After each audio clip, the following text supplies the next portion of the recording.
Holy Spirit.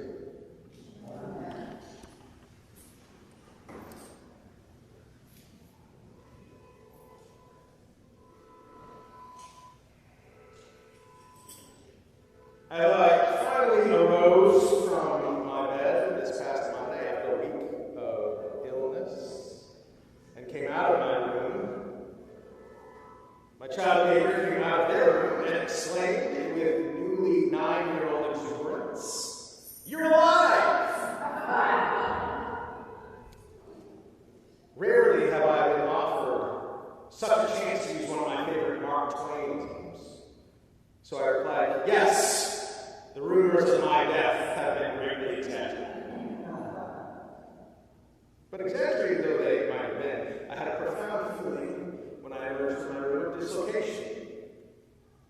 I had missed everything for a week. Every routine, every habit, every experience that I would normally have had been disrupted. I'd given up a whole week of my life and just lay there. Humans love routine and habit. We're wired for it. We thrive on it. When a human brain lacks the specific chemicals and neural pathways that help in creating routines and remembering and replicating them easily, we have begun to call such people neurodivergent. That their neural capacity diverges from the same because of their difficulty with routine and habit. And given this love of routine, I'm pretty sure that when Jesus starts talking in this morning's gospel, the crowd listening, as you can hear in their response, gets a little bit antsy. Because he's just talking about change, about new things that they don't understand happening. As Jesus begins talking about judgment of the world and the ruler of the world being driven out, I'm sure that some of the listeners are wondering, but Jesus, what about the economy? What will that do to my 401k? Will that negatively affect the housing market? But Jesus, will that make traffic even worse? Of course, this is Jesus. And so if the crowd had actually voiced those questions rather than the Messiah questions, or if, heaven forbid, Peter would have said something about it, as Peter was wont to do sometimes, Jesus probably would have said something to the effect of, "Do not set your mind on earthly things, but on heavenly things." Or, in effect, I don't know, probably. Because for Jesus in particular, in this story in particular, in John's Gospel, in the beginning of Holy Week, which is when this reading comes from, this comes from the Monday of Holy Week, the material concerns for Jesus take second banana to the cosmic tableau playing out before the eyes of the crowd. Even the way Jesus talks about the world, when he talks about the judgment of the world and the ruler of the world, when he uses that word that we translate as world, he's not talking about land, or empire, or hemisphere, or planet, or continent. But he's using the word that has ported itself over from ancient Greek to modern English, cosmos. And it means the same thing. Now is the judgment of the cosmos. Now the ruler of this present cosmos will be driven out. And when I am lifted up, will draw all people to myself. Jesus means literally all that is created, all that has been put in order by God since the beginning of everything. John situates on Jesus' lips in this moment, at the beginning of Holy Week, in the context of the reading, the beginning of the ultimate victory of Jesus and God over the 1,000 billion spaces between moments when things want to fall apart beyond the natural cycle of change, in ways that are the most tragic possible, in contravention, in absence of God's constant force of creation and recreation. In science, all is said. But for John and his contemporaries, there was an anthropomorphizing of all these momentary forces gathered together.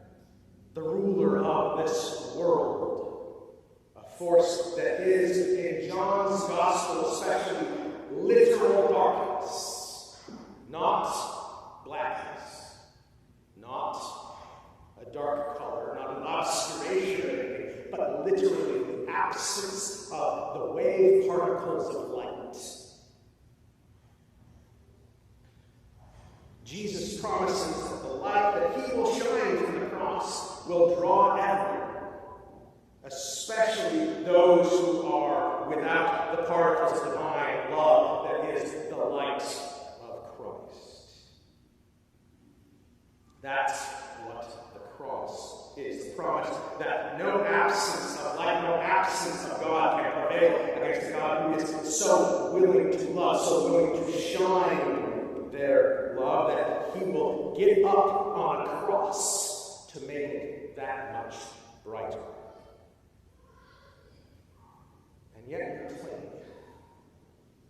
In spite of the assurance of that love, of victory, we cling. We have spent so long holding tight, believing, hoping that if we grip hard enough to ourselves, to our lives and loves, that we can somehow keep enter the enemy all change out. We are so habituated to the death grip that we have, hoping that we can control all things and make all things work for us. That we cannot quite make ourselves believe that God has already shone out in victory, that the light has suffused all things through God's will. We are so locked into holding on to willing things to stay the same that sometimes we fail to realize that our death grip is creating shadows rather than resisting them, creating spaces without light that we are not even aware of and cannot see. The invitation of the cross, the invitation of Jesus, and life, his life, death, and especially his resurrection. The only alternative is to loosen our grip. Jesus tells the crowd, walk while you have the light, like you are children of light. Live like you fear no shadow. It's a variation on a theme that is throughout the whole Bible, most particularly whenever an angel, a being of pure light, shows up in Scripture. And the first thing it always says, do not be afraid. Jesus sets the bar a little low. He doesn't tell us what to feel. He doesn't say, don't feel afraid. Jesus knows he has no control over that feeling. Is in fact for Jesus interior. Jesus says, act like you have the light of my love, of my Father's love. Whether you believe it or not, act like God has won the victory, whether your heart crows or quails. Live like the light will always be with you, will always suffuse you, will always drive away the darkness, because that is the reality. Whether you feel it or not, you can choose to live that way. Live like the cross is serious business, is the life and breath and light of our reality. This is what following Jesus is about. This is what Jesus means when he says take up the cross. This is what the Christian life is about in every single part.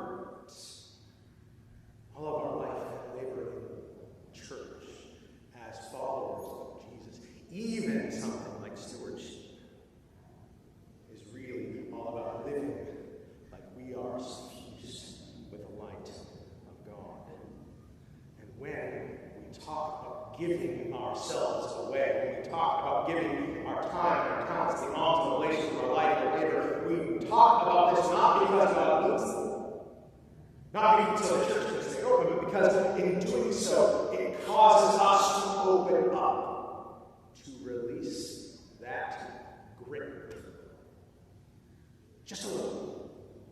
Just for a moment. And act.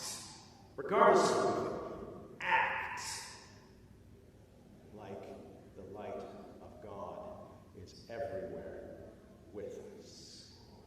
In us, especially, specifically in our hearts and lives. Giving to God God's word teaches us to see God, to see the cross for what it is more fully, and to talk and walk and live in its light more nearly that day. And then we have to get up the next day, or lay down the next day, or sit the next day, or whatever we are called to in that moment. And choose that, to live that way again. That is the Christian life, to choose light again and again and again. In the 14th century, the woman we know as Dame Julian of Norwich wrote about a series of visions she had while she was laying in bed experiencing a near deadly illness. We know her best through the phrase that Jesus assured her with in her moments of doubt. But all things shall be well, and all things shall be well, and all manner of things shall all be well. The promise that the light of the cross of God in Jesus is defeating its absence. But she also wrote something about her own observation. At pains to remind the reader that the force which is being defeated does not necessarily go away. This is not a one and done. She says, though he showed me that his passion is the overcoming of the fiend, God showed that the fiend has now the same malice that he did before the incarnation. It might never do so great evil as it wills, for his mind is all locked in God. But I saw our Lord scorning its malice and setting it at naught. And the Lord wills us to do the same. Fear no darkness, Jesus tells Julian. No entry. No embodiment of the absence of the light of God's love. But rather, turn your attention to the light. Walk in it. Give yourself to it.